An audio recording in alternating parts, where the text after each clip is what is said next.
Ahí tienes el micrófono está apagado, Carlos.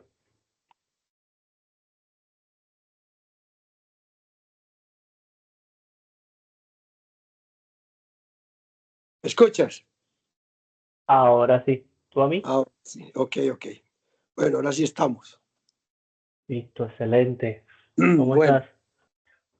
pues mejor, mejor. Ahí estoy tomando medicinas y eso y cuidándome porque, ya te digo, ya llevo 2 días que me incapacitaron. Afortunadamente llegó un reemplazo porque, claro, estoy fuera de Bogotá, estamos en Santander y que estamos trabajando en una gruta, en una caverna, es condiciones muy difíciles.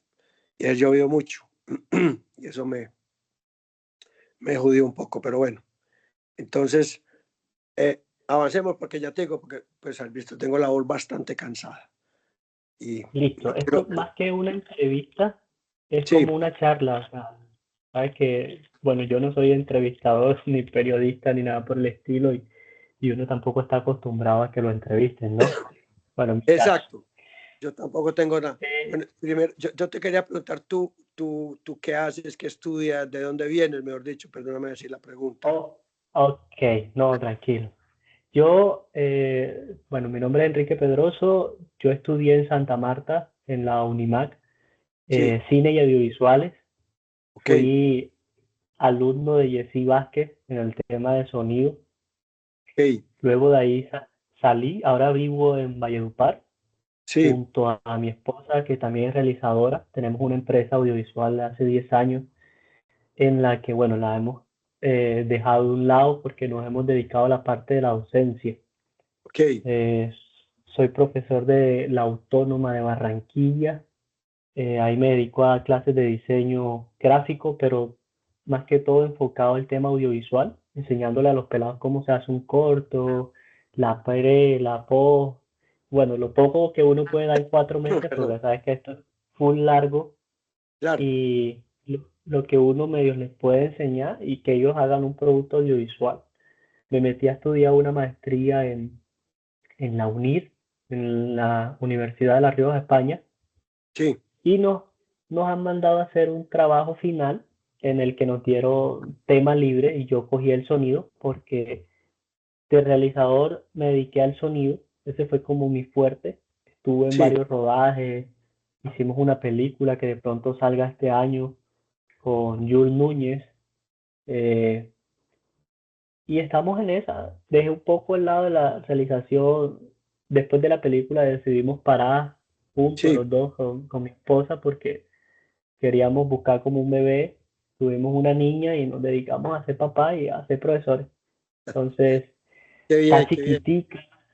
ya, No ya, salimos a rodaje por el tema de que como ella también es docente, no la sí, sí, dejamos sola en la casa y cosas así. Entonces, claro, estamos es un así. compromiso muy serio eso, la crianza, sí. Totalmente. Entonces, bueno, siguiendo con el ejercicio, sí me gustaría también que te presentaras. ¿Quién es Carlos Lopera? Si te gusta más que te digan Chuy. Bueno, Sí. yo te digo maestro No, no, no. por Mira, yo, respeto. mejor Chubi, te cuento. Ok, Yo hace justamente este año, que suena fácil, pero como dicen por ahí, pero hay que vivirlo. Justamente este año estoy cumpliendo 40 años de haber terminado mi escuela de cine. Y entre otras pienso viajar. Yo estudié en el INSAS en Bruselas, en Bélgica, que es una escuela, pues no es por nada, pero con muy buena reputación en Europa inclusive. Bélgica es un país que el tema de la educación es muy importante. No sé si has oído hablar, por ejemplo, de la Universidad Libre de Bruselas o Lovaina, que Lovaina es como un epicentro muy importante en el tema de la educación. Está Lovaina, Lovaina y Lovaina la Nueva, que hubo como un cisma en términos eso es de los jesuitas, ¿no? Hubo como un cisma, entonces en términos que Bélgica tiene una división geográfica y sociopolítica muy importante, que es la parte norte, que es Flandes, o sea, el país flamenco, y la parte sur, que es el país francófono. Entonces, Lovaina la Vieja se quedó con una universidad, y en Lovaina la Nueva, que es una ciudad universitaria maravillosa, ahí se creó también una escuela de cine. Entonces, hay dos escuelas de cine importantes allí, que es el INSAS, donde yo estuve, y el IAD, que es de la Universidad de Lovaina. Me fui allí, yo hice 5 semestres, entre 5 y 6, aquí en Colombia, de ingeniería industrial, pero toda la vida me gustó el cine, estaba en cineclub, leía, veía todo, y específicamente cuando empecé a interesarme en el tema de estudiar, me fui directamente por el sonido, que siempre me ha gustado mucho, mucho, mucho la música. No soy músico, muy a mi pesar, pero siempre me gustó como explorar sonidos, voces. Yo, por ejemplo, en esa época los radios, pues todo analógico, me encantaba coleccionar casi que emisoras de cualquier parte del mundo. Así no entendiera por principio un carajo de lenguas, pues de, qué sé yo, música árabe, andaluza, judía, china, bueno, en fin. Siempre me gusta mucho explorar como sonidos, músicas del mundo, antes de que se acuñara pues ese término del real world y compañía. Y luego, entonces, como te digo, hice 5 o 6 semestres y hasta que decidí por el empujón, pues por un lado en la Universidad Nacional, en esa época yo estaba en la Nacional de Medellín, muchos paros, semestres eternos que no se terminan. Eso me empujó a tomar la decisión de empezar a buscar.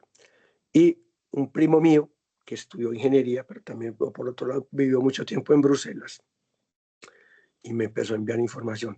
Y casualmente muchos compañeros míos de la universidad, todo un grupo de amigos, también empezaron a irse, inclusive en disciplinas diferentes, agronomía, ingenierías, todos.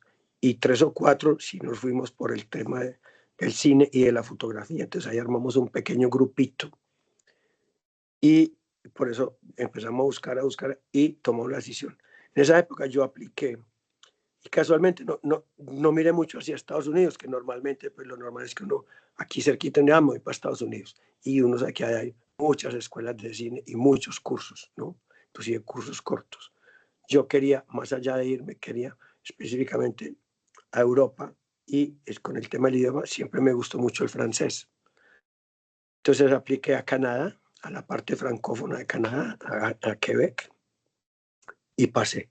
Pero como te digo, ya tenía le focalizado mucho en Bruselas y en Bélgica porque tenía buena información. Entonces allí empecé a averiguar y, como te digo, apliqué, pasé y me fui. Entonces, digamos que ahí empezó todo mi... La escuela, estas escuelas son escuelas pequeñas, pero muy, muy importantes y muy exigentes.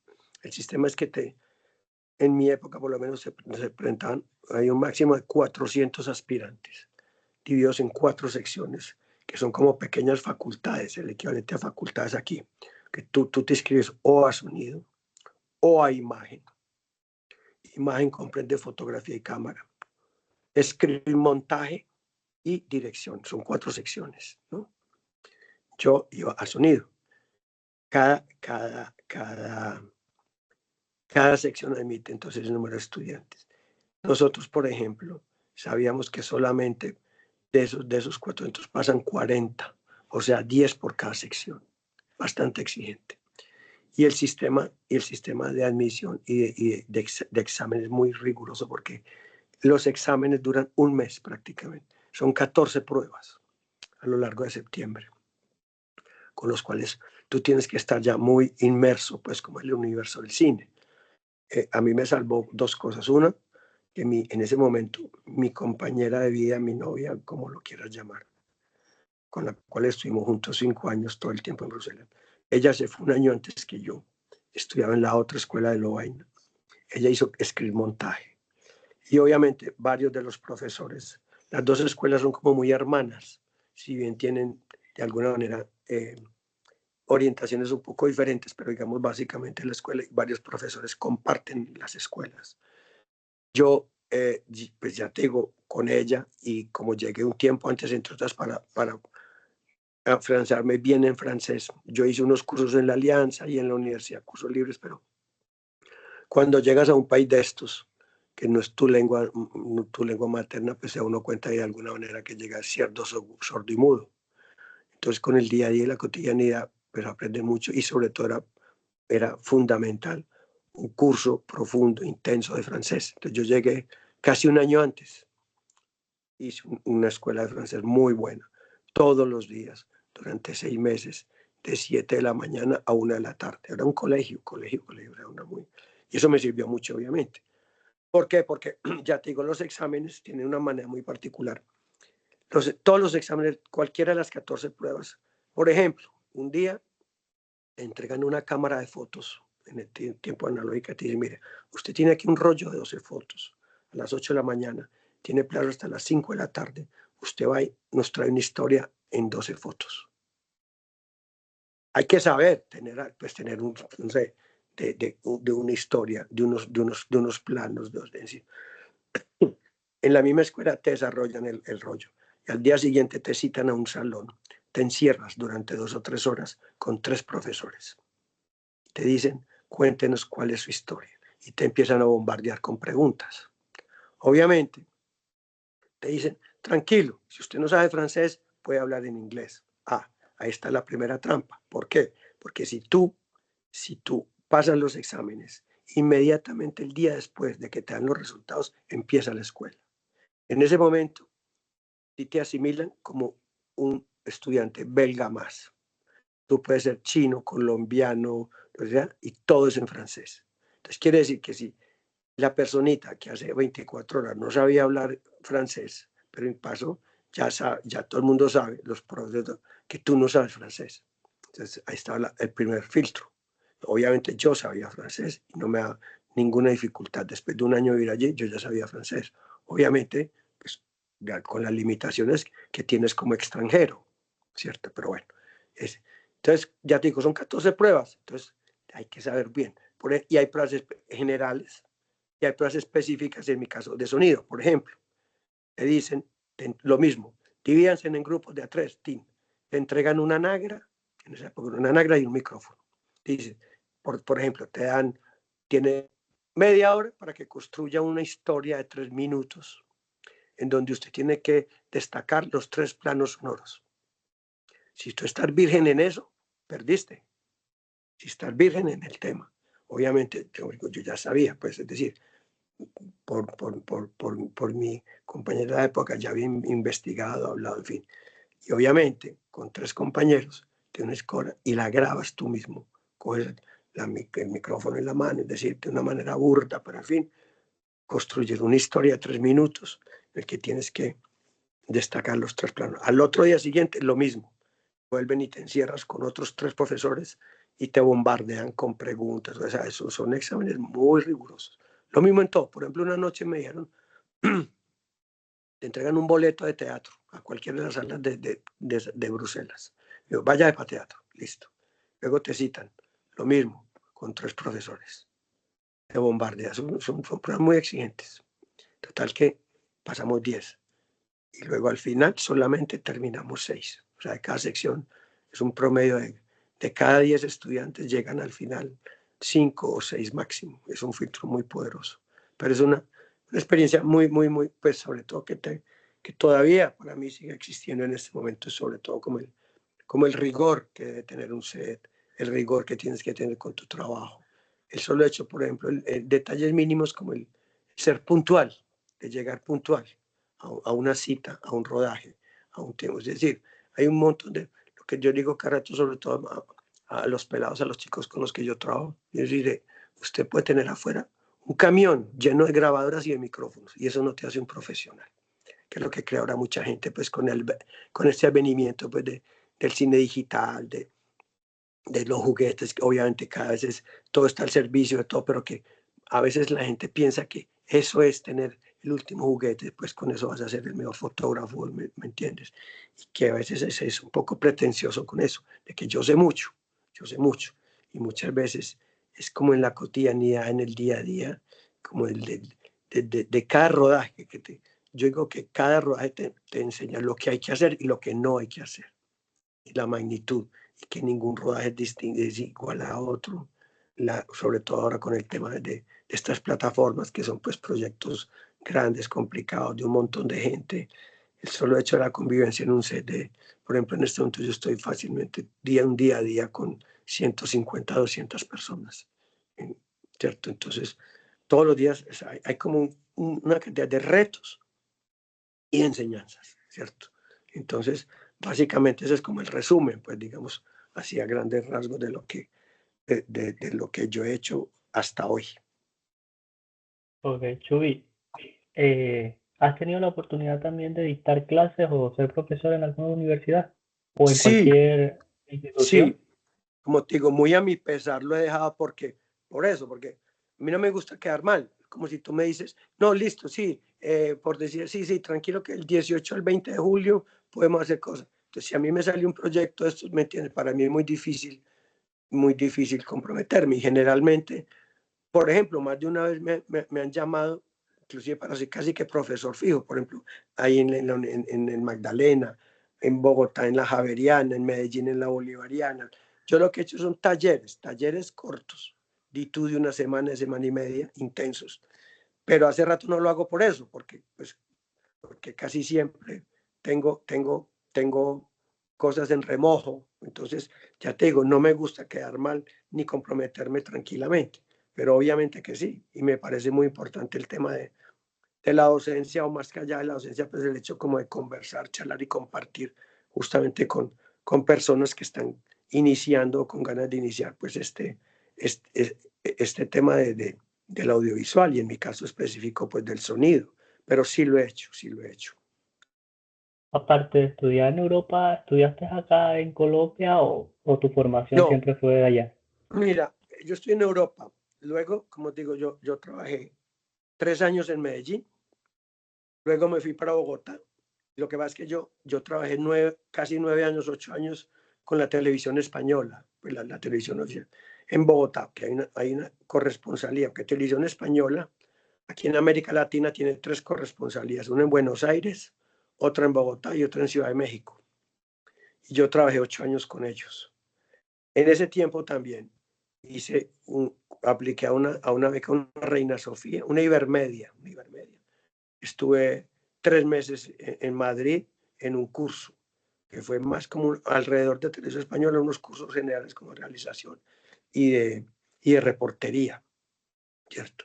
Y también hice unas prácticas en la televisión de Luxemburgo, pues que es ahí, sí, pues es ahí, afuerita, digámoslo así, afuerita de Bruselas, también estuve con Luxemburgo. En Colombia no he estudiado, como digo, he hecho cursos y eso. Alguna vez me Ok, invitaron a San Antonio de los Baños, pero por lo mismo nunca pude ir por el tema de los tiempos. ok, te hago estas preguntas como para contextualizar con el tema de que has dictado clases. Siendo consciente, muy consciente, ¿cree que unas sesiones de 3 días o unas charlas que a veces dicen que uno vaya y se los dé a los chicos como unos talleres muy express es suficiente para aprender todo el mundo de ser un sonidista, de ir a un rodaje y grabar? Mira, como de lo que te decía ahora, como cualquier oficio, yo no creo, pues, digamos que se siembra, se remueven inquietudes y se muestran como abrir puertas más que aprender, ¿me entiendes? Como si tú me dices a mí, si yo te digo a ti, es que en 3 días yo voy a aprender a, no sé, pues cualquier cosa, a un curso de ilustración, llamémoslo así, pues en algo de eso, o de técnicas de, no sé, de laboratorio hablando de ortodoncia, ¿sí me entiendes? O sea, obviamente que sirve, pero de aprender, yo creo que es muy difícil. Y además que yo tengo mucho respeto por la academia en el sentido de que toda la parte teórica hay que saberla, ya te digo, tú aprendes, yo estoy seguro que aprendes a manejar una grabadora y unos micrófonos en un pedazo de tarde, listo, los aprendiste a manejar. Pero yo creo que es muy importante saber, por lo menos en nuestro medio, de dónde viene y por qué la importancia del sonido. ¿Y qué es el sonido? Por ejemplo, créeme que a mí me sirvió mucho mis 5 semestres de ingeniería, porque en estas escuelas, mucho, el sistema en Europa, sobre todo en los países francófonos, el sistema de educación es muy jodido. Mira, tú, a partir de cuarto bachillerato, los pelados tienen tres opciones. Tú te vas por el lado de las ciencias de la salud, te vas por la tecnología, las técnicas, llamémoslo a grosso modo, las ingenierías o las humanidades. Tienes esos tres bloques. Entonces, por ejemplo, tú dices, yo me voy por ingeniería. Entonces, a partir de quinto y sexto bachillerato, hay una, ¿cómo se dice? Un refuerzo grande, pues como una parte, digamos en este caso, en las ciencias básicas, en matemáticas, en física y eso, ¿cierto? Lo que para mí en la Universidad Nacional fueron semestres enteros, por ejemplo, de cálculo 1 y cálculo 2, no sé si tú pasaste por ahí. Allí era un repaso, o sea, a mí me hubieran quebrado vulgarmente el culo, te lo digo, si yo no hubiera hecho eso, porque estos pelados ya volaban con física 1, cálculo 1 y cálculo 2, que para mí eran materias duras de cuarto y quinto semestre. Ya te digo, por el sistema que ellos tienen, ¿cierto? Otro agravante, que no te lo conté, allí y en todos los sistemas de educación, no es por semestres, es por años. Si tú pierdes el primer año, te echan de la escuela. Tú puedes perder materias del segundo, del tercer y el cuarto año. Tú no puedes perder nada, tienes que pasar derechito el primer año. Entonces imagínate tú con matemáticas. A mí esa parte yo no la sabía, por ejemplo. Y son exámenes, claro, lo que te digo, no sé si tú sabes, cálculo 1 y cálculo 2 en ingeniería son materias, son culebras, como decimos aquí. Entonces, por el sistema que te digo, a mí me salvó eso. De ahí que cuando tú prendes un micrófono o estás trabajando con una grabadora, por supuesto que coges un manual y ya, o un tutorial, y ya sabes manejar la grabadora, ¿cierto? Bueno, te digo que hacer muchas veces, sobre todo con la gente joven, hay como una demasiada ambición de decir, yo ya soy un duro porque tengo la última grabadora y la manejo bien. Chao, ya soy sonidista. Entonces, mis respetos, pero así no es, si quieres que te diga. Entonces, sí, me parece muy bien en términos de la inmediatez, de la oportunidad y todo. Tú puedes hacer una inmersión de 2 días, listo, lo haces muy bien. Más que aprender mucho, me parece que es como una invitación a la motivación, una invitación a la investigación, una invitación al escudriñar más, a profundizar más. Pero en tiempos tan cortos, no creo que sea el mejor motivo o camino para llegar a ser algo o alguien en cualquiera de estos oficios nuestros. Ok, yo lo noto así Tampoco, también.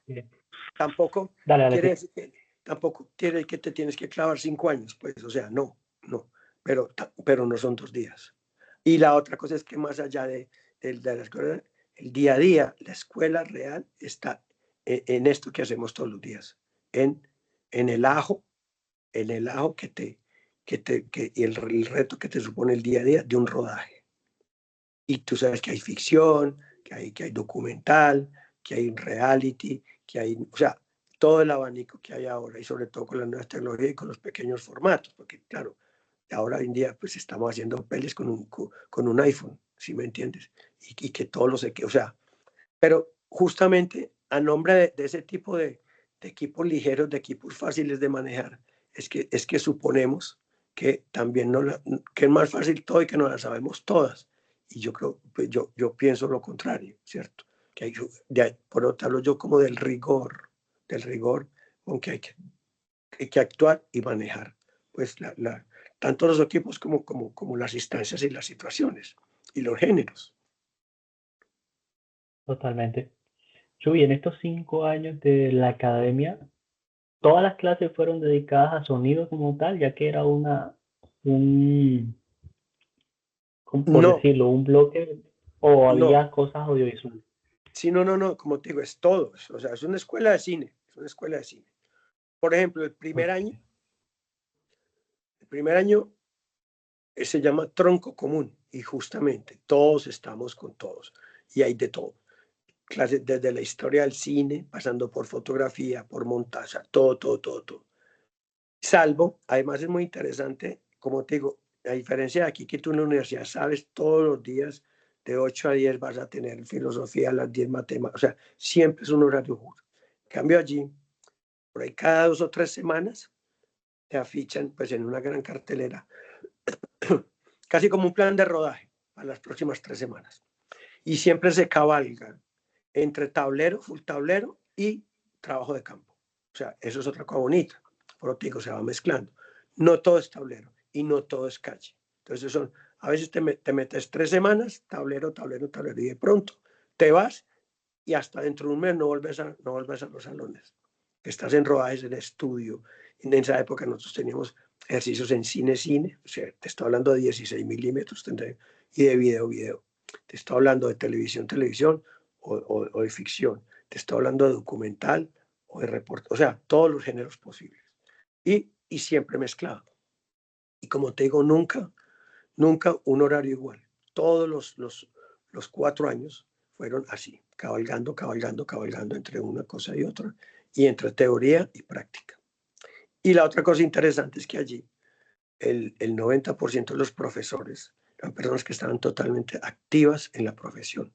O sea, no eran profesores de tiza y tablero, eran todos gente, los fotógrafos, los montadores, los directores, obviamente los sonistas, todo gente que estaba en la profesión, con lo cual era muy, muy rico, porque ellos mismos te contaban lo que estaban haciendo o lo que les había sucedido, o sea, se nutría mucho el tema técnico con el tema de cómo hacerlo, de cómo no hacerlo, desde la experiencia de cada uno.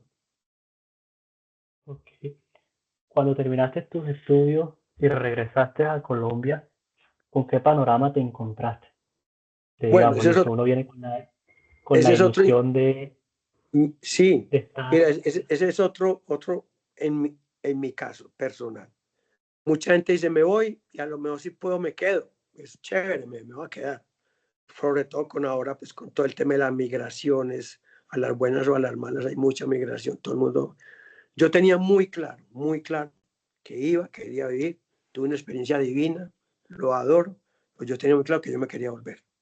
¿Por qué? Porque yo me sentía bien, yo no tengo problema. En esa época, ya te digo, tenía mi novia, mi compañera, todo eso, tenía mi familia, y yo sabía, sin tener nada asegurado, que había trabajo en Colombia, había trabajo en Medellín, por todo lo que estaba pasando.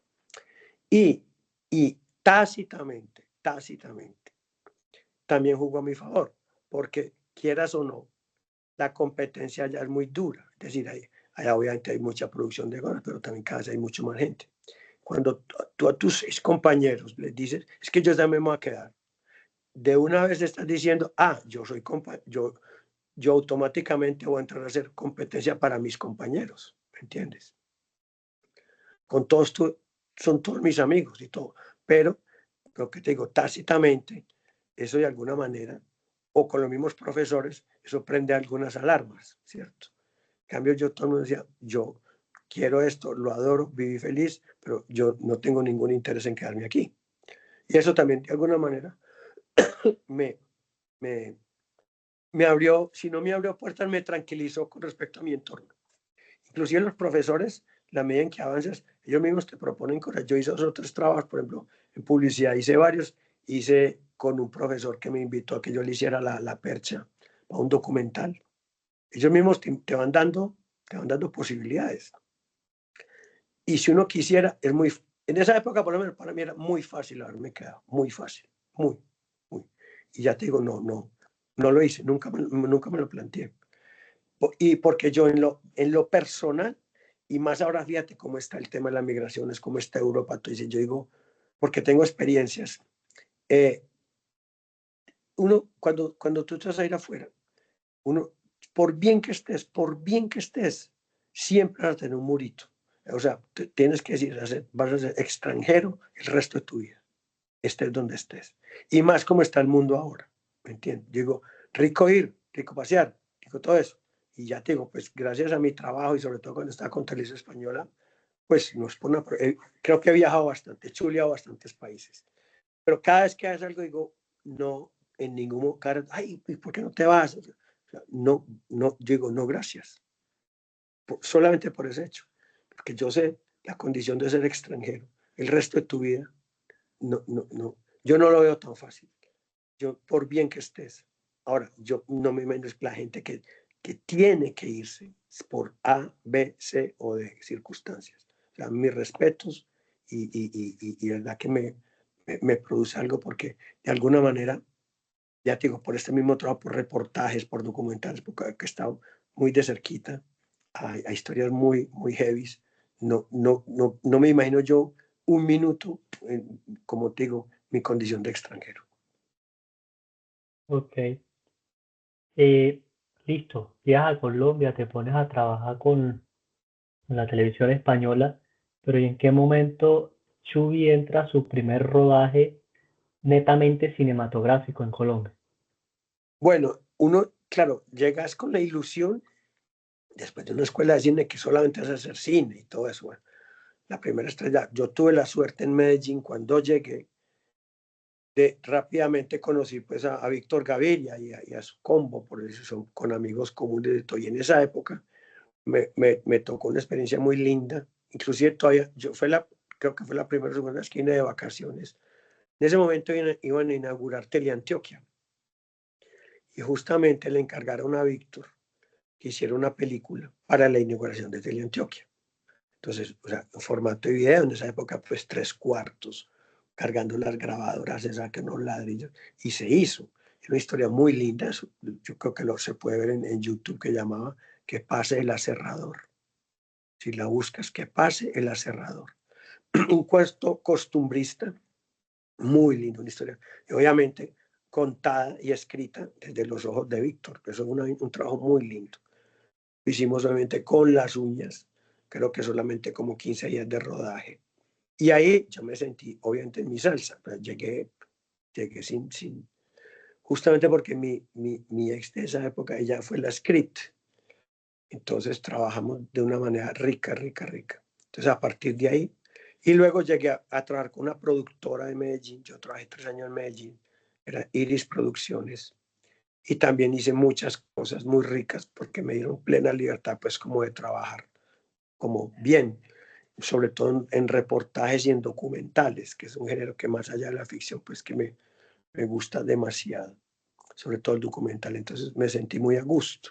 Y luego di el salto, ya te digo, 8 años, que por eso me vine para Bogotá con Televisión Española, que ahí también ya te digo, pues es como poco, poco, por lo menos en ese tipo de televisiones grandes ligas, porque realmente hicimos cosas muy, muy grandes en términos de documentales y reportajes por toda América Latina.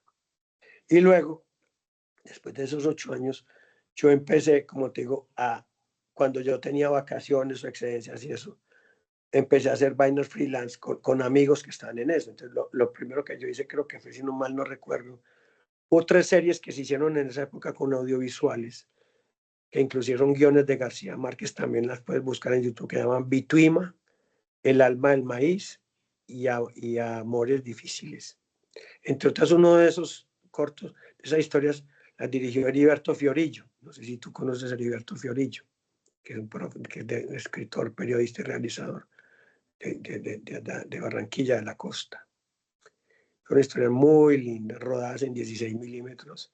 Son historias de la época de la colonia, como te digo, son guiones, en eso tuvo que ver García Márquez. Y ahí empecé, con muy poquito equipo, con de todo, y ya a partir de ahí son como ciclos que uno cumple en la vida, porque pues, si bien disfruté mucho, aprendí mucho para mí también fue una época muy importante que me marcó todo mi periodo con televisión española. Y bueno, ya es hora de, pues no me puedo quedar aquí el resto de la vida. Ya había empezado a conseguir equipo y cada vez había como más trabajo afuera. Entonces empecé y ahí tomé la decisión, que no fue fácil, renuncié a televisión española y me tiré al charco, como se dice, pues a freelancear y ya desde 1998 hasta ahora estoy en esto. Básicamente en Ok, esa época ya tengo pues películas muchas, reportajes muchos y también en una época ya no lo hago, hacía muchos, muchos, muchos comerciales. En una época se hacía mucho, pero ya pues de alguna manera no, ya no lo hago más. en esa época de los reportajes, documentales, que hiciste estos cortos, ¿cuál fue la dificultad que te encontraste al realizar sonido acá en este país que es tan ruidoso? Pues mira, ya te digo, es muy difícil hablar de uno, dos, tres o siete. Ya te digo, cada historia o cada género te presupone unos retos, ¿cierto? Y muchas veces, es decir, hay rodajes fáciles y rodajes muy difíciles. ¿Por qué? Por muchas circunstancias, desde la historia hasta la manera de realizarse, los lugares, las condiciones. O sea, es muy difícil decir este o aquel. En todos, ya te digo, más que seleccionarlos de mayor a peor, es que cada rodaje o cada proyecto, como te lo dije ahora, te enseña lo que hay que hacer y lo que no hay que hacer, ¿cierto? Obviamente en el caso específico nuestro, como tú dices, sobre todo en las ciudades, cada vez hay más ruido, hay más polución sonora, como digo yo, y es más difícil. Y otra cosa que presupuso un cambio gigante es con el cine o video digital, que si bien cada vez hay más equipo, más diferencia, pues es más difícil por el tema, por ejemplo, ya en todos estos proyectos como en el que estoy ahora, ya es casi normal en que hayan tres cámaras en el mismo momento en el set, ¿cierto? Inclusive muchas veces ya ni cabemos en un set con el equipamiento y el gentío que hay detrás de las cámaras. Entonces, por ejemplo, eso supone un gran reto con respecto al manejo del boom, o de los boom, porque yo defiendo mucho el trabajo con el boom. Pero muchas veces es casi imposible ya, porque siempre vas a tener casi que un plano general gigante, luego uno o dos planos cerrados, entonces el uso, el manejo del boom se dificulta mucho y pierde de alguna manera pues como la importancia principal que debería tener con respecto a unos micrófonos inalámbricos, ¿cierto? Y, y la manera, el ritmo con que se trabaja, que cada vez que en términos de producción pues hay que avanzar, hay que hacer mucho, muchas veces no te dan tiempo como de pulir o de repetir una toma, bueno, en fin. Entonces, ya te digo, son retos, ¿cierto? Pero que justamente pues a nombre de eso pues tienes que asumirlos y afrontarlos. Ok, ¿crees que eso se ha perdido? Pues antes uno tenía más, más tomas que ensayos. Digamos, a la hora de grabar, que te daban la coreografía y uno medía dónde iba a estar puesto pues el búho, hasta dónde podía llegar.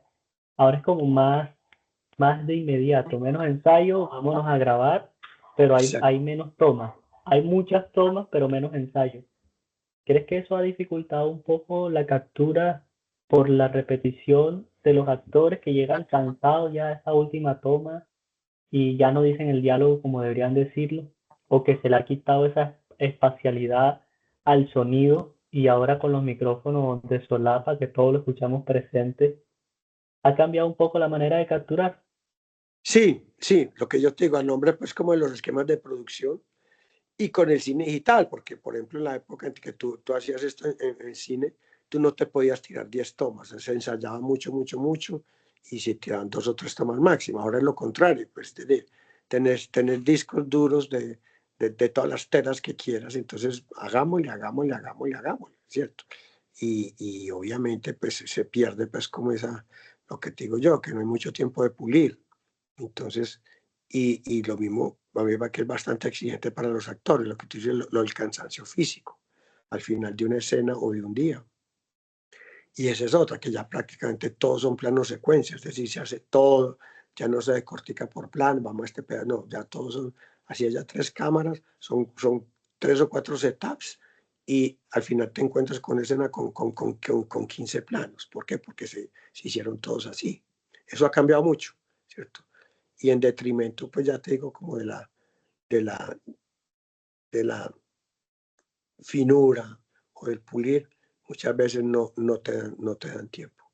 Eso te digo, es como, justamente como por los esquemas de producción que es ruede. Eso es cierto. Ok, yo tengo una percepción de mis rodajes propios. No sé si será un colectivo, porque a veces cuando también hablo con otros sonidistas que son amigos míos, y es que al sonidista a veces no se le da la importancia que se merece en un set, tanto por lo que dices, muchas cámaras, no hay tiempo de, yo lo digo así, si al actor se le rodó el micrófono o se le despegó, nosotros tenemos que salir corriendo porque no hay un corte específico en el que uno diga, dame un chance, voy a arreglar el micrófono, lo voy a colocar bien. Todo tiene que ser inmediato en comparación con otros departamentos, digamos, de fotografía, que si se desacomoda una luz, pues todo se para. Esperemos que arreglen la luz para que quede bien iluminado. ¿Crees que en esa importancia el sonido colombiano tiene esa dificultad en los rodajes? Mira, esa es una de las partes ahí donde yo digo que no basta con tener todos los micrófonos y la última grabadora. O sea, yo por lo menos a través del tiempo me lo he ganado y yo se lo inculco mucho, sobre todo a mis asistentes, y es tu actitud, tu presencia y tu peso en el rodaje y tu interacción con tu equipo, sobre todo, es muy importante, sobre todo con el director, el primer director y el director de fotografía, porque eso es cierto. Para fotografía hay todo el tiempo, que una luz, una bandera, bueno, a ti muchas veces no te dan tiempo ni de cambiar una batería ni inalámbrico. Pero, y la manera, también es la manera como tú te implicas en el proyecto, desde la primera lectura del guión hasta el último día de rodaje. Yo por lo menos me implico demasiado. Rara vez yo me quito los auriculares cuando estoy en el set. Estoy todo el tiempo escuchando, tanto actores como las marcaciones, el director, esto que muchas veces cambian las cosas y si tú te descuidas ni te enteras. Y yo sí, en la medida en que me lo permiten, yo empujo y me gano ese espacio y estoy siempre al lado.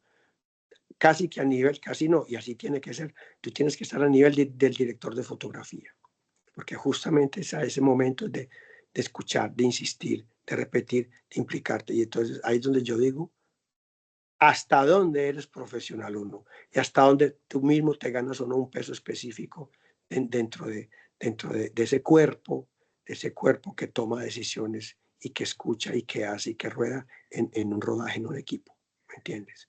Entonces muchas veces la culpa no es del sonido colombiano, sino que la culpa de alguna manera de nosotros y de la manera como tú te implicas y tú te ganas tu espacio en ese cuerpo, como digo yo. Yo por lo menos siempre lo tengo claro hace mucho, mucho, mucho tiempo. Y de alguna manera, si estoy ahí y me llaman a un proyecto, es porque cuentan conmigo y porque me respetan, ¿entiendes? Y si no, pues nada, por eso te digo, o sea, lo puede hacer cualquier sonista que llegue con una grabadora y 10 micrófonos.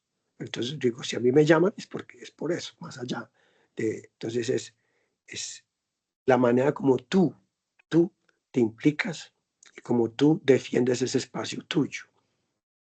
Eso es Sí. fundamental, fundamental. Es la actitud, la manera como tú asumes y, y, y, y juegas como en esa interacción con la gente que tiene que decidir cosas dentro del rodaje. Entonces tú eres parte de eso, sí o sí. O bien, simplemente te limitas a operar. Listo, entonces ese es un operador de sonido. Yo he tenido la oportunidad ya de entrevistar y decir a César y Sí, a otros profesores de la universidad, en donde, y en este caso tú, son personas con bastante experiencia en el tema del sonido y han llegado a tener y a formar su estatus en el que ya ustedes tienen su claro para dónde van y para dónde no van. Pero hablemos de el Chubby que estaba empezando en la industria.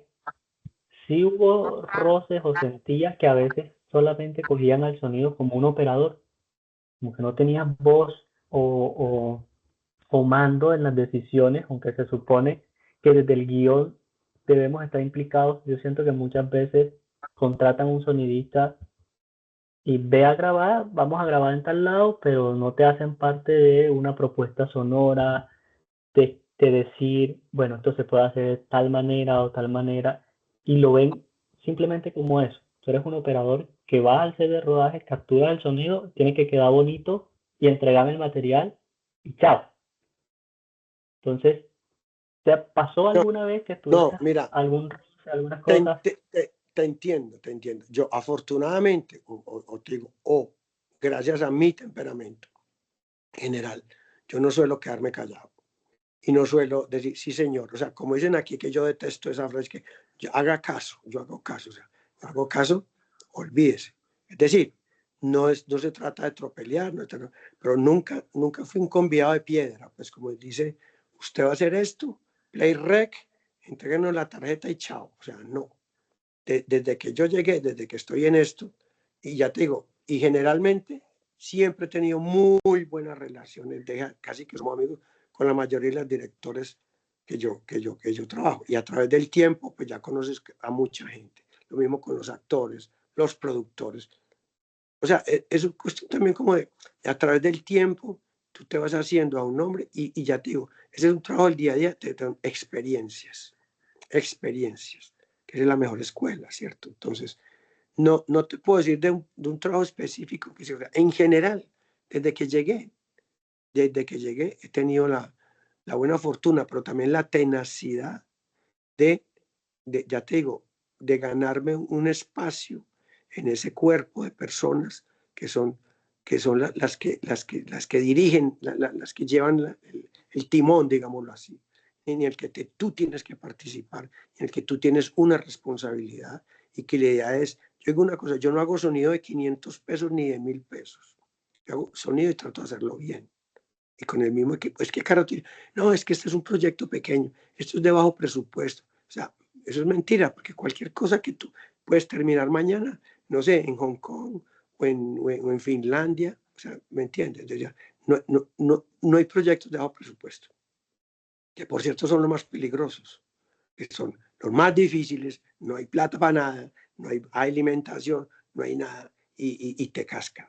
Y lo mismo, todo tu equipo es para hacer sonido. Yo no tengo un micrófono de cortometraje, otro micrófono para Netflix y tengo una grabadora para la escuela, ¿sí me entiendes? O sea, es mi equipo y me cuesta y lo mantengo y lo renuevo. Entonces, ¿dónde está el bajo presupuesto? Entonces, son un montón de elementos que simplemente con la experiencia aprendes a eso. Entonces, no es, aquí hay que hacer esto, siéntese y grave. O sea, no. O sea, yo ya te digo, he tenido la suerte y también, como te digo, por mi temperamento, por mi manera de acercarme a la gente, por la manera de involucrarme con la gente, en todo sentido, más allá de un rodaje. Yo nunca he sido así como, ir ahí como, o sea, por las piedritas, cruzando la quebrada. O sea, no. O sea, hay que mojarse, hay que implicarse. Y sobre todo, ganar ese espacio de que te escuchen. Porque muchas veces los directores, y gracias a eso, cada vez se interesan más en el sonido, digamos al trabajo que hemos hecho nosotros, por ejemplo, con César, ¿cierto? Que César, por ejemplo, estudió en la misma escuela mía, nos conocimos, somos amigos, lo mismo con Yesid, o sea, entonces es a través de eso que te vas ganando una confianza, pero que te ha costado batallitas, te ha costado batallitas, te ha costado batallitas, pero no necesariamente por quedarte callado, no necesariamente por decir, sí, mejor quedémonos, hagámonos los locos aquí y acomodémonos. O sea, yo por lo menos ese no ha sido mi camino. Lo que te ha costado batallitas, pero que a la final te das cuenta de que han aceptado tus argumentos, tu manera de trabajar y tu manera de hacer las cosas, con mucha Ok, exigencia, porque yo soy bastante exigente, porque por lo que te digo, las personas que trabajan conmigo, yo digo, están aquí porque nos llamaron y porque tenemos una responsabilidad, ¿entiendes? Y porque nadie en un rodaje es irreemplazable. Tú te vas, el proyecto no se va a terminar.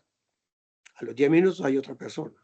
Pero entonces, si estás ahí es porque confían en tu trabajo, la manera de hacerlo y de decirlo. Entonces, por lo tanto, tenés una responsabilidad grande. Entonces, yo por lo menos soy bastante exigente por eso, porque todos tenemos una tarea importante que hacer y porque todos los proyectos cuestan, por barato que sea. Este medio de nosotros es un medio de, de, de muchos recursos y de mucho dinero y cada vez más exigente. Entonces no nos podemos andar con bobadas, pues.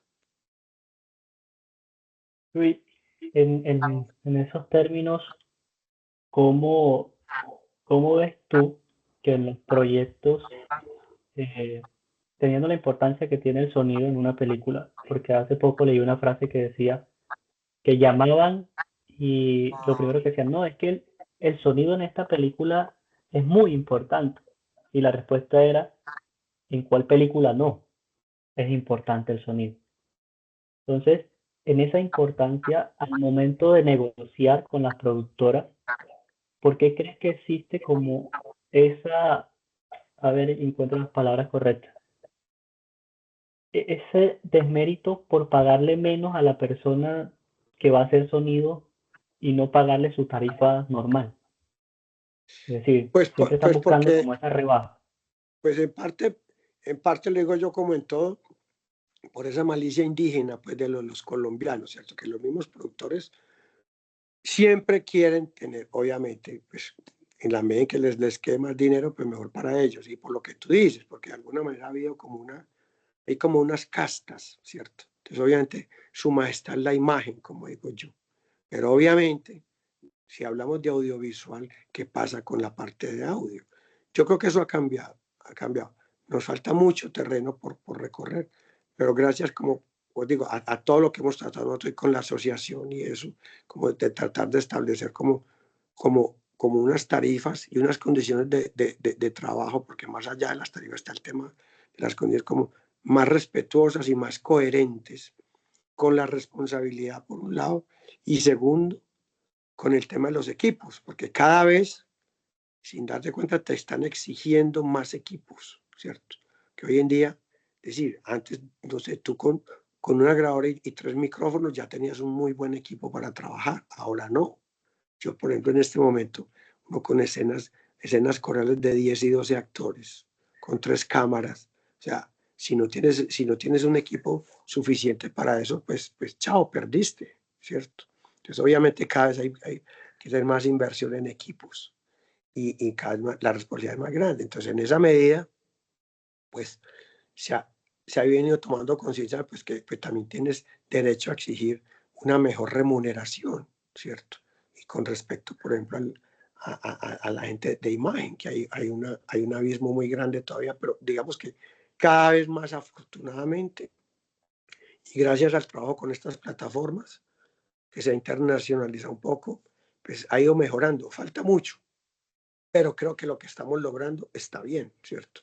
Ahora, el tema es justamente la gente joven, la gente que está empezando, hay, hay como unos, digo yo, como unos confites que a la gente le endulzan muy fácil. Entonces te llaman, entonces yo digo no, pues entonces inmediatamente llaman a alguien, le ofrecen la mitad, eso, alguien que está empezando y diga, pues yo con tal de estar ahí, listo, me voy. Entonces yo digo que sobre todo es culpa nuestra, de todos los medios, de tratar de defender y conservar unos mínimos en tarifas, teniendo en cuenta condiciones, de que se trata de un proyecto pequeño, grande, o de 2 semanas o de 4 meses.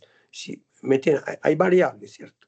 Pero que hay unos mínimos, mínimos, mínimos que deberíamos respetar todos. Y hay gente que no lo hace. Entonces, ese es el principal problema, ¿cierto? Ahora, yo también entiendo que hay situaciones de necesidad, de que hay gente que obviamente, muchas circunstancias, de que es obvio que es una necesidad el trabajo, tan simple desde el punto de vista económico. Hay que trabajar para vivir, por más que nos guste el oficio, en última instancia, estás trabajando porque te van a pagar un dinero también, ¿cierto? Que eso es demasiado importante y demasiado respetable. Pero es ahí donde mucha gente se aprovecha de ofrecer unas tarifas irrisorias con respecto a presupuestos y eso. Entonces, como cada vez hay más gente, pues digamos que la oferta es amplia. Entonces es muy fácil para un productor decir, venga para acá, ¿cierto? Y está el facilismo, entre comillas, de que con diferencia a la imagen, otros, es en última instancia, es un diálogo económico, pues lo doblamos y ya, no hay problema, ¿cierto? Ese, por ejemplo, es algo que es muy triste, ¿cierto? Yo, por ejemplo, digo, yo detesto el tema de que vamos a hacer una ADR o que eso sea. O sea, la idea es entregar el material lo mejor posible para que tú no tengas que doblar nada, lo mejor posible. Y por eso te vuelves necio, por insistir, por eso querés repetir, por eso querés hacer un ensayo más, pues justamente para eso, ¿cierto? Pero sea el caso, sea el caso. Y desafortunadamente, pues de ahí se pegan muchas veces los productores. Si no te importa, Hablaste de, me estoy sintiendo realmente cansado y no me quiero forzar mucho, mucho, mucho más. Entonces, ok, no sé, te hago dos, tres preguntas más y listo, terminamos. Puede ser claro, la respuesta cortica, no tiene que ser súper larga bueno, la respuesta. Hablaste de la importancia de tener equipos propios de los sonidistas, que eso es otra comparación con el tema del equipo de fotografía. Pues el equipo de fotografía pide su cámara, sus lentes, sus luces, diferentes productoras que se dedican al alquiler de estos equipos. ¿Tú conoces productoras que se dediquen a alquilar equipos de sonido en Colombia? no, por ahí hay gente que tiene cositas, ¿cierto? Pero como gran empresa, como decir el equivalente en Bogotá de Congo Films o de algo así, no. Hay gente que tiene cosas y ha intentado, pero no sé por qué, pues por lo menos aquí, y yo desde la escuela en Francia, América, es como una costumbre. La mayoría de los sonidistas tienen su propio equipo y así lo hemos venido haciendo nosotros. Y la verdad es que yo, por ejemplo, detesto tocar un equipo ajeno. Y afortunadamente me ha tocado una o dos ocasiones, pues, que he tenido emergencias, pero nunca. Y tampoco me gusta prestar mis equipos porque son mis juguetes. Entonces, es como una costumbre, ¿me entiendes? Es más que todo como la seguridad y la tranquilidad de que estás manejando tu propio carro, fíjate que lo Que lo conoces. conoces. Es más que todo eso, más allá. Porque claro, tú dices, necesito 4 micrófonos más, seguramente los vas a conseguir, los alquilar, ¿cierto? Pero eso no es garantía de nada. Entonces, como que hubiera una casa de rental grande aquí de sonido, yo por lo menos no la conozco.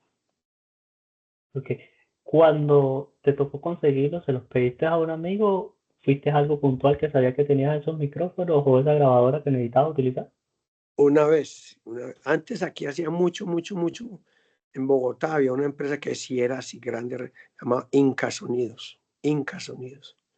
Tenía mucho equipo. Y alguna vez me prestaron una grabadora y no recuerdo, es que sí, ya te digo, una o dos veces en mi vida. Una vez en México, me retuvieron el equipo en la aduana porque se enamora, por pura corrupción querían era plata. Me retuvieron el equipo como 5 días. Y tocó la productora, me tuvo que alquilar. Obviamente, dito 4 micrófonos y una grabadora, un desastre. O sea, de los 4 micrófonos habían 2 malos. La grabadora, o sea, un desastre. Y ahí ratifiqué yo, no vuelvo a tocar un equipo ajeno. Me tocó por lo que te digo, porque el rodaje sí o sí tenía que comenzar. Y mientras todos los chanchullos de la aduana y todo, hasta que recuperaran mi equipo. Pero fue un desastre, fue un desastre. Y ahí era una casa de rental en Ciudad de México. Para terminar, fui dos preguntas en una. ¿Qué nos hace falta para mejorar el sonido colombiano, que le presten más atención al sonido aquí en Colombia? ¿Y qué se podría hacer como recomendaciones para esos pelados que vienen iniciando en este mundo y No, que se le dé la eh, importancia? mira, es lo mismo. Por un lado, yo creo que hay que hacer, que lo hemos tratado de hacer desde la asociación, aunque suene así fácil, es una pedagogía, mucha pedagogía con los productores. Tomen conciencia justamente de nuestro oficio y la inversión que estamos haciendo en equipos. Pedagogía. Y por el otro lado, de nosotros, me refiero a lo que tú dices a los pelados, es lo que yo te decía ahora, la actitud de, de hacerse con un espacio y un peso específico importante dentro del equipo humano de un rodaje, sobre todo las personas que están cerca, fotografía, dirección, saber que sean escuchados, que tengan criterios y una voz y realmente implicarse en el proyecto, hacerse, hacerse escuchar, pero con argumentos, con profesionalismo y con conciencia, ¿cierto? Más que todo, más allá del aparataje de los juguetes que tú tengas, es más que todo eso. Y de alguna manera hacer ese trabajo que no es fácil como lo decimos nosotros en la asociación con César y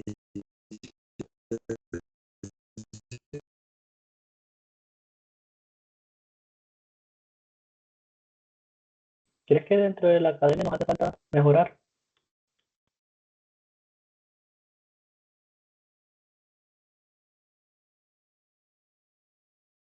sentirse qué está pasando, cómo está en este momento la Escuela de Cine en Santa Marta o la Nacional, o sea, adentro de las escuelas, ya por llamarlas así, no sé qué se está dando y cómo está dando, ¿me entiendes? Desafortunadamente no, no me atrevo a decirte nada porque pues sería un mentiroso. Entonces no sé a nivel de la academia. En todo caso, bienvenida a la academia, yo la respeto y sé que de ahí parte todo, tiene que partir todo. Como para contextualizar un poquito, yo hago esta investigación por lo mismo, por como di mis clases, que obvio, Jesse llegó y cambió el panorama de lo que yo quería hacer, porque yo Sí, estudié y 3 semestres nos enseñaron que el cine era mudo y que por ende teníamos que hacer nuestros primeros cortos mudos y no podíamos no, utilizar sonido.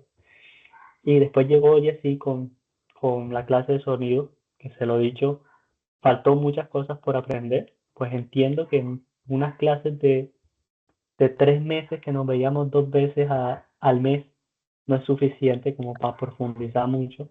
Y luego de ahí, en octavo fue que no, había una electiva, ni siquiera como una clase obligatoria de sonido, sino una electiva y el que le gustó sonido, pues se metía ahí corriendo sí, porque era lo único que nos ofrecía. Y siento que dentro de la academia le dan como más fuerza a la postproducción, ok, pero todo viene de la captación. Si no hay una captación buena, de acuerdo, ¿qué material, qué material vas a trabajar en la post? Si lo que te llega es malo.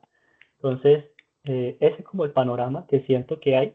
Por eso siento que cuando uno sale con falencia, no sabe hacer una referencia a los directores, no sabe hacer una conexión de un timeline con la cámara, las cositas que no me enseñaron, que ojalá lo estén enseñando ahora, porque bueno, los años han pasado y es para que de mejore. acuerdo. Eh, pero siento eso, siento que hay un vacío dentro de la enseñanza que es buena, y yo lo digo como profesor, no sé si me castigaré yo mismo. A veces la teoría no nos sirve ni para mierda si no vamos a un rodaje, porque en la teoría todo es bonito, pero cuando llega al rodaje ahí vienen los mil peros Sí, y no no, lo sabes. esa es la principal escuela. O sea, ya te digo, la base teórica y todo es muy importante, pero el día a día de un rodaje de un set, finalmente es lo que te arma, lo que te da todas las herramientas para resolver. Obviamente hay que tener equipos, pero eso es lo que te da. Eso es lo que te da. Y encaja en el reportaje, mira, por ejemplo, seguramente en la escuela en Santa Marta, tú trabajaste, Carlos Bernal todavía está allí o no. Creo, no sé si Sí. todavía está haciendo otro. Yo también soy muy amigo de Carlos, con él hice un par de documentales divinos. Carlos es muy bueno también en el documental, ¿cierto? Carlos también es amigo mío. Y ya te digo, cada trabajo, pero sobre todo es estar cerquita, en este caso con el director, ¿cierto? Establecer una muy buena comunicación. Y de ahí depende de que te ganes la confianza, de que te escuchen las personas que te tienen que escuchar, en términos reales de escuchar lo, lo, lo, lo que tú quieres hacer, cómo lo quieres hacer y que respeten ese trabajo tuyo, justamente. Eso es lo que yo diría que hay que trabajar más. Aprendes a manejar un micrófono y una grabadora y listo, por aparte estás bien. Pero es más que todo como qué pasa, de dónde viene, para dónde va, lo que tienes que hacer, las captaciones que tienes que hacer y lo que necesita esa producción para que tu trabajo quede bien hecho. Totalmente. Carlos Lopera, Chuy, te doy las gracias por estos No, minutos ahorita que quedamos estuvimos en acá. contacto y no te pierdas y cualquier cosa en la medida, pues ahí estoy. No sé si hay un podcast que me hicieron hace poquito, a principio del año, que se llama Voz en Off. Voz en Off. Búscalo. Está en Spotify, Voz en Off. Es una entrevista, hay actores, directores, como gente del medio. A mí me hicieron ahí es como más coloquial, ¿me entiendes? Pues casi, pero ahí de pronto puedes recoger también cositas y conceptos y como un pedazo, pues como un retrato también de lo que yo he hecho. Voz Y en por ahí off. estaba escuchando otra que no me acuerdo, también creo que te decían como de una emisora. Sí, de Estaba Medellín, de escuchando Medellín. para... Bueno, búscate voz en off y ahí vas a también ahí me vas a tener un rato. Listo, Carlos. Bueno, Enrique, Un gusto, un lo placer. mismo. Nuevamente, gracias. Mucha suerte y nada, aquí estamos. Espero que te mejores pronto para que sigas rodando. Bueno, ya hacía rato no, hacía 3 días no hablaba tanto, pero bueno, ok, Dale. chao. Muchas gracias. Nos Bueno. vemos.